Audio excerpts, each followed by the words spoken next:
Buenos días a todos, bienvenidos a nuestro nuevo capítulo de Smile CX Tech Podcast. Hoy tengo el gusto de presentaros a nuestro invitado Cristian Aste. Cristian Aste es consultor y también es director de marketing de Gepetto. Y consta y tiene una experiencia de más de 18 años en servicios en compañías como Avas Media, BBVA Perú, Banco Pichincha, Diners Club o ESAN. Buenos días, Cristian, ¿qué tal estás? Bienvenido. Muchas gracias por la bienvenida y encantado de estar acá, de conversar lo que nos apasiona, marketing, estrategias y de IA. Perfecto, pues mira, ya que hablas de estrategia, el primer tema que te quería sacar basado en tu experiencia actual en Gepetto, es cómo ves el papel de la inteligencia artificial, la implementación de la inteligencia artificial en procesos de gestión comercial, ¿no? De potenciales clientes. Si ves retos con las compañías con las que estáis trabajando y cuáles son estos retos y cómo los estáis afrontando. Sí, no, de verdad muchas gracias por la pregunta porque, a ver, en definitiva, creo que el gran reto que está teniendo hoy las organizaciones y nos ha pasado cuando tratamos con directores comerciales es que se entiende la IA muy bien como una herramienta de productividad. De hecho, toneladas de TikTokers y YouTubers te hablan acerca de cómo la IA te mejora tu manejo de tiempos. Pero cuando hay que utilizar la IA para un proceso en el que interactúa con los clientes, comienzan a aparecer los temores. Se cree que vamos a entrar en un robot que absolutamente automatizado, como si fuera una persona de hace miles de años, te va a hablar con respuestas cortas, pidiéndote árboles de decisiones, y eso no es así. De hecho, las IAs hoy lo que están haciendo es que están cambiando la forma como interactúan las empresas con sus clientes. Entonces, el reto está en la adopción, en perderle el miedo a que una IA interactúe con tu cliente porque tú la puedes adiestrar como tú consideres que debe hacerlo. Y solo cerrando la idea, es posible hoy darle instrucciones precisas tal cual lo haríamos con un humano, solo que con la facilidad de que no se va a comer protocolos ni procesos y va a poder responder preguntas concretas de clientes. ¿Y habéis tenido alguna experiencia concreta donde habéis podido implementar la inteligencia artificial para gestionar, quién sabe, por ejemplo, leads potenciales de clientes que podáis cualificar y pasar quizás a la red de ventas, o algún tipo de experiencia en particular que te apetezca comentar y compartir con los oyentes?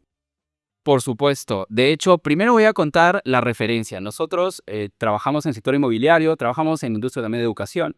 Y cuando hicimos investigación en el sector inmobiliario, la referencia que tienen los directores comerciales del sector inmobiliario es: yo no quiero una IA o una interacción como la tienen las telcos.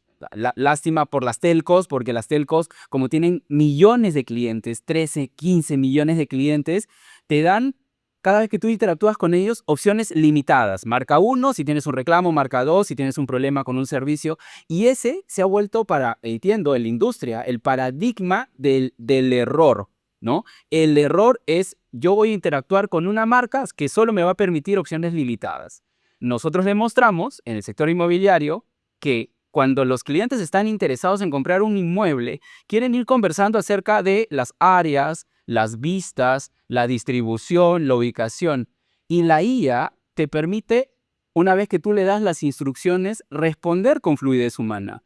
Y cuando hacíamos un demo, de verdad, a pesar de que no estábamos muchas veces físicamente, veíamos los rostros de admiración cuando veían, de verdad, esa interacción es una IA, ¿no? O sea, me está diciendo que la ubicación, que estoy cerca de una universidad o que tengo y que te puedo adjuntar un plano. La sorpresa era sumamente grande cuando involucrabas a la IA en una primera opción, que es: llega el lead, llega un WhatsApp y te está respondiendo. Al principio no se dan cuenta, te está respondiendo una IA.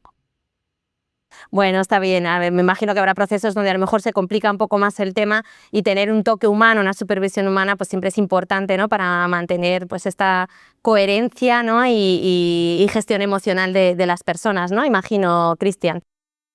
Por supuesto. De hecho, aquí yo también, yo vengo a abogar por el mejor proceso.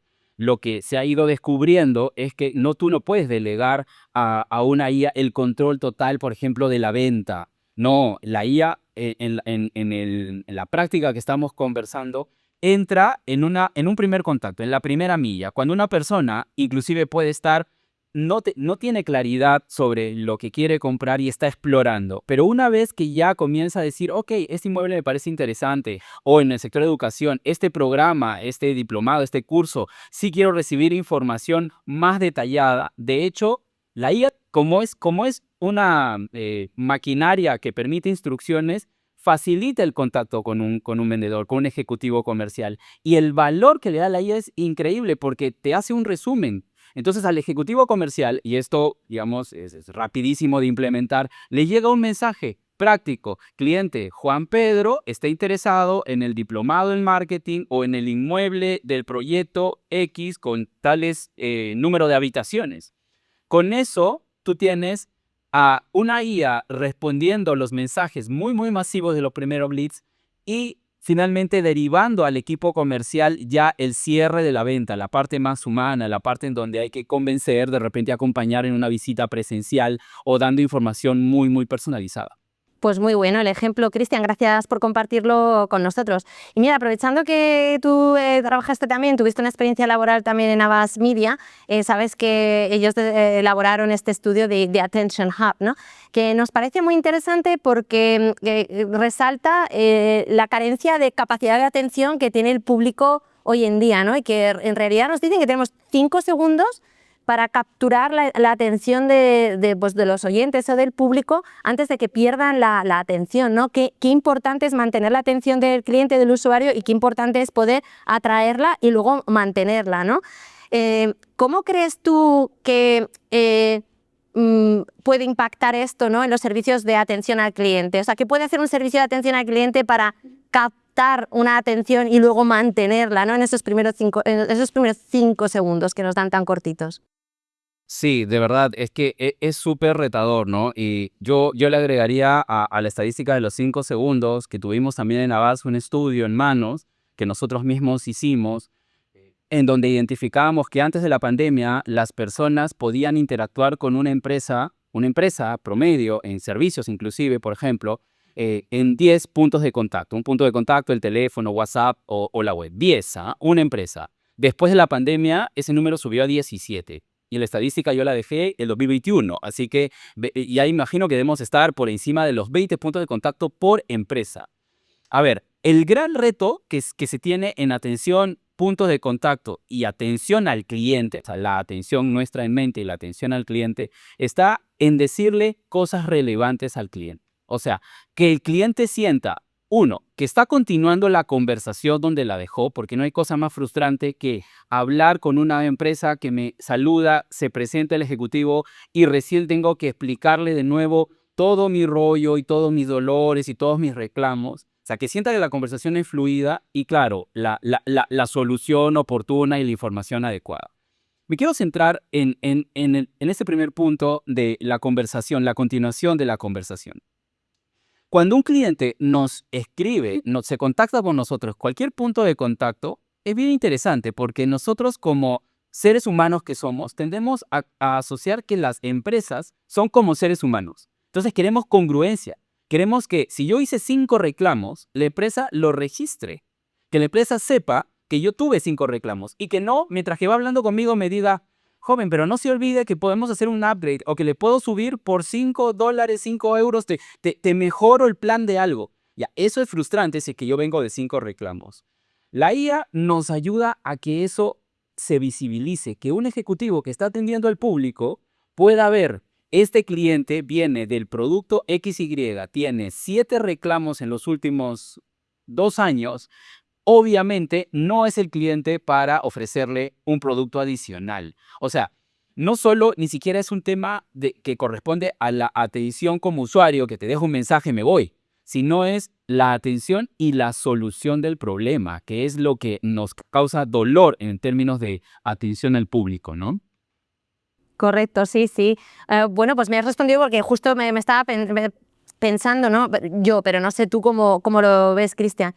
Porque a la inteligencia artificial, si se la acusa de algo, ¿no?, a la inteligencia artificial generativa, es de no ser empática, ¿no?, y de carecer de aquello que carecemos los humanos, que son las emociones, la intuición, la empatía y cosas de este tipo. ¿Tú crees que eso es necesario para cautivar esta atención de la que hablábamos en estos 5 segundos? ¿Es necesario tener estas cualidades? ¿O la inteligencia artificial, con lo que nos has comentado tú, ¿no?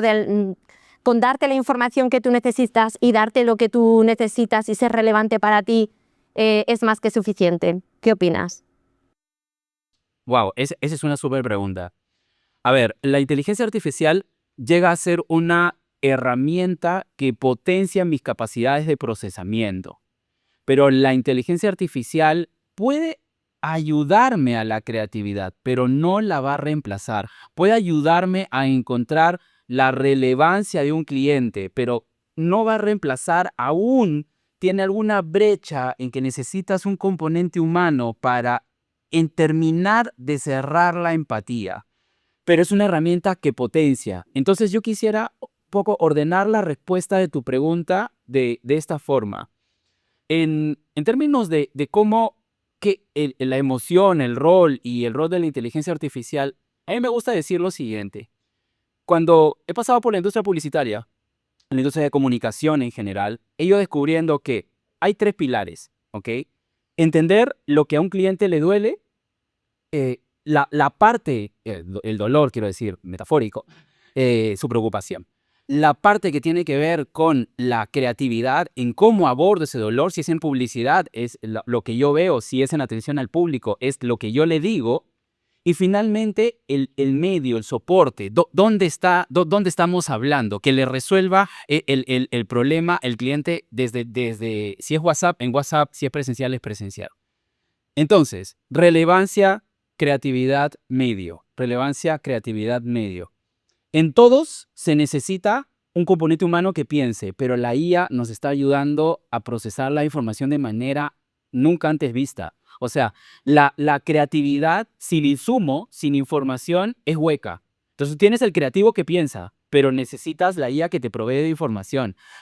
El dolor del cliente, el famoso insight, ¿qué es lo que le preocupa o por qué está reclamando? Si es que yo entiendo todo el histórico y uso información previa que me da la IA, voy a poder entender mucho mejor su dolor. Igual si entiendo la data de dónde es que está mi cliente, si está más en WhatsApp, si viene más a presencial, si me llama más. Entonces, mira, antes hablábamos de inteligencia comercial, pero teníamos personas trabajando horas de hora en encontrar información, convertirla en patrones, en sacar tendencias.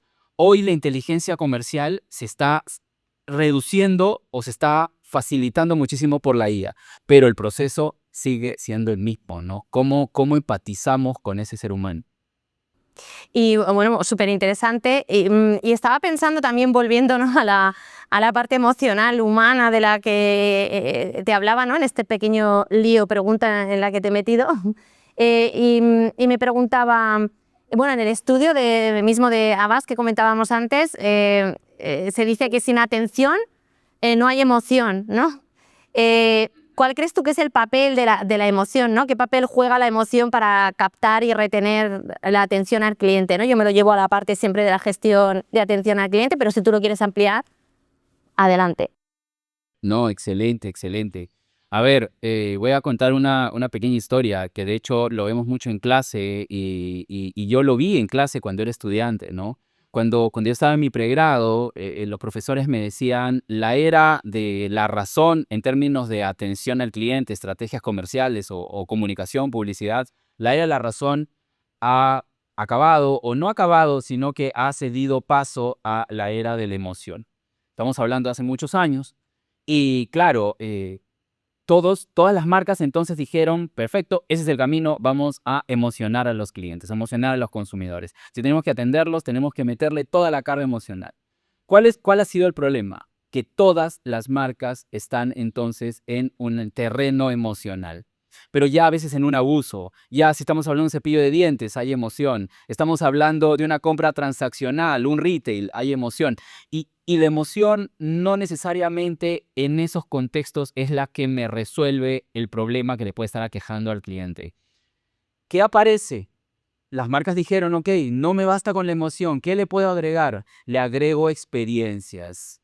Y entonces ahí sí, la atención al público toma cierta relevancia.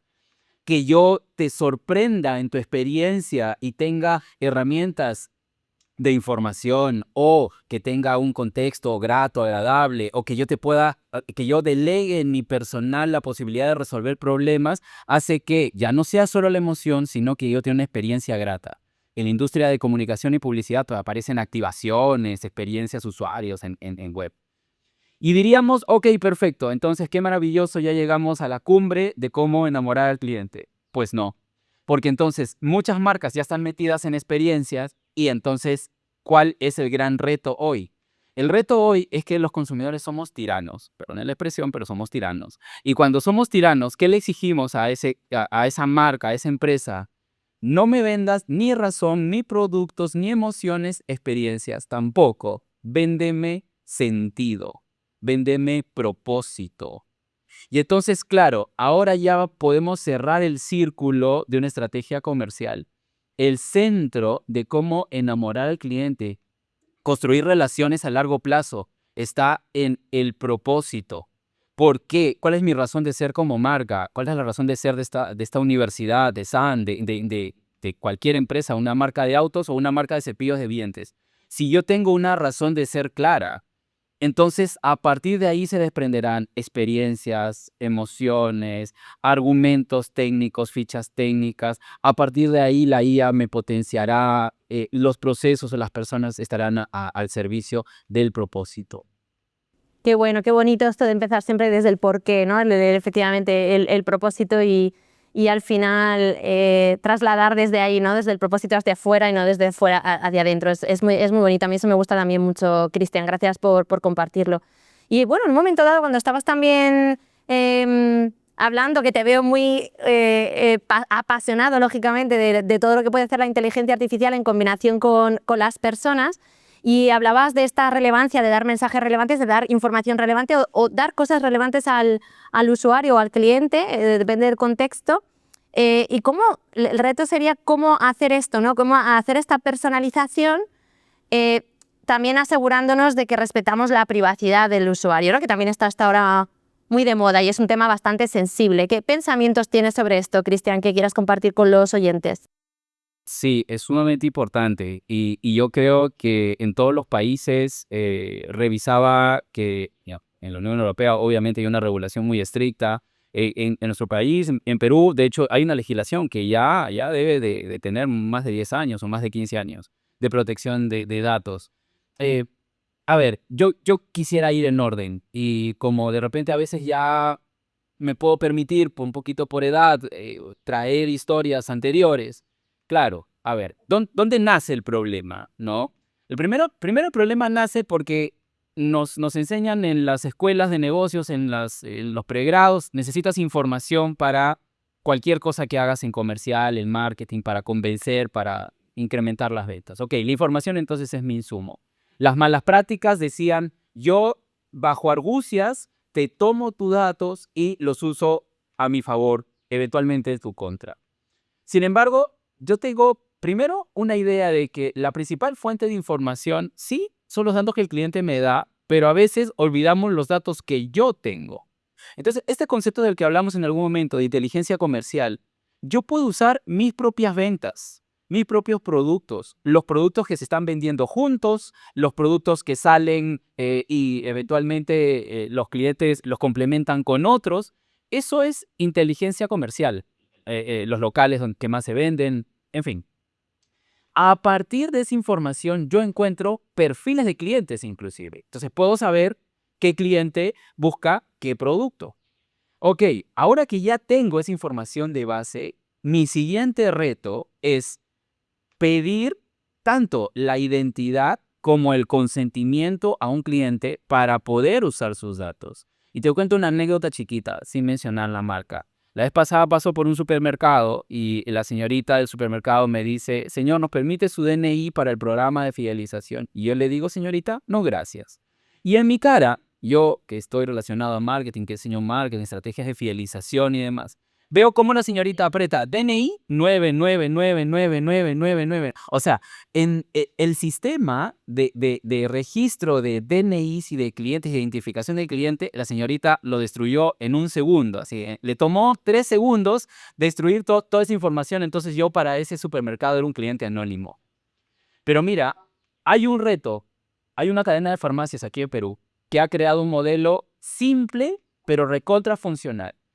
Te dicen, señor, ¿me permite su DNI? Porque los productos tienen descuento. Entonces, seamos francos, los productos no tienen descuento. Lo que hace esa cadena de farmacias es que sube 3% el precio de los productos y se los baja al precio que debería venderlo a todos los que dejan su DNI. Es un truco tontísimo, pero resuelve que las personas dejen su DNI. Esa cadena de farmacias tiene todas mis compras. Todas. Porque yo no soy tonto. O sea, voy a comprar un medicamento. Me dice, está a 65 soles. Ok, me das el DNI, está ahora a 60. Por favor. O sea, ¿quién en su sano juicio no va a dejar su DNI? Ahora, yo obviamente tengo que preocuparme en que el DNI lo usen correctamente, que tener los permisos. Hay un rol como consumidor que nosotros tenemos que tener, ¿ok? Pero entonces, para ir cerrando, el reto es no solo tomar información que yo ya tengo, es identificar al cliente, porque si el cliente no se identifica, sobre todo no en servicios donde el cliente tiene que venir presencialmente, en retail, en algún producto de consumo, y además tomar los consentimientos y los permisos, las buenas prácticas, ya, ok, si tengo todo ese paquete, y perdona, se me viene un ejemplo también medio macabro, los bancos cuando contratan a una empresa service que te llama y te dice, te quiero vender un producto, me da su consentimiento para seguir con la llamada, pero qué poco sexy, digo yo, perdónenme. O sea, porque si tú me dices, te voy a vender algo, estoy apurado, dicho sea de paso, ¿no? ¿Me das consentimiento? Discúlpame, pero no te doy consentimiento y acaba. Tampoco se trata de pedir consentimiento sin pensar, ¿no? Entonces, tomo todas las estrategias y ahora sí puedo decir, muy bien, tengo todas las herramientas para utilizar la información del cliente, generar valor y darle información de valor. Perdón, lo último, te tengo que dar información de valor porque si no, todo queda hueco, ¿no? Muy interesante, Cristian. Y ya por ir terminando este pequeño café virtual que nos estamos tomando, si tuvieras que dar un consejo, ¿no?, a las marcas de Perú que hoy buscan, bueno, a nivel internacional, porque este podcast lo ven desde muchos sitios, de muchos países, ¿qué consejo darías a las marcas que hoy buscan mejorar su experiencia de cliente y captar la atención real de su audiencia, ¿no? ¿Cuál sería ese mensaje clave? Sí, a ver, como estábamos hablando, yo creo que el primer paso siempre será definir un propósito, es tener un objetivo, un sentido, que la marca nos solucione y nos prometa algo relevante. Es difícil, hay mucha investigación que hacer, hay mucho trabajo que hacer, tienes que enamorar de ese proyecto y de repente te va a causar unos dolores de cabeza. Pero teniendo claro el propósito, yo creo que lo que viene a continuación ya es cuesta abajo. Construir una experiencia, no tenerle miedo a la IA, no porque la IA no pueda ser robotizada y no se equivoque. Puede ser que la IA tenga algún error, pero la IA también me puede facilitar mucho la productividad de mi experiencia al cliente o le puede ayudar al ejecutivo a darle información que de otra forma no podría acceder. Así que no tengamos rol, no a la IA, sino al rol de la IA. Y finalmente, bueno, a ver, el rol del humano, ¿no? El rol del humano es que yo tengo que preocuparme en entender el dolor, la expectativa, los sueños, los anhelos, los insights. Tengo que ser creativo. De repente no mencioné la flojera que le da a algunos profesionales el ser creativos. Cuesta, las neuronas tienen que trabajar. Y después, ¿cómo mejoro mi experiencia, no? Y ahí la IA vuelve a salir, ¿no? O sea, ¿cómo encuentro la mejor forma de contactar, el medio, la información que le da valor al cliente, ¿no? Si todo lo hacemos con ética, llegamos lejos. Ahí van los pedazos de consejos de Cristian, de Cristian Aste, que nos ha acompañado hoy. Y con esto pues vamos a terminar. Cristian, ha sido un placer compartir este tiempo contigo. Nos vemos en presencia ahí en Perú, espero que pronto, que pueda ir a visitaros. Y al resto de nuestros oyentes, daros las gracias por haber participado en nuestro programa de hoy. Nos vemos en el siguiente capítulo de SmileCX Tech Podcast. Gracias a todos. Discover Smile CX, the responsible way to introduce AI with full control of CX.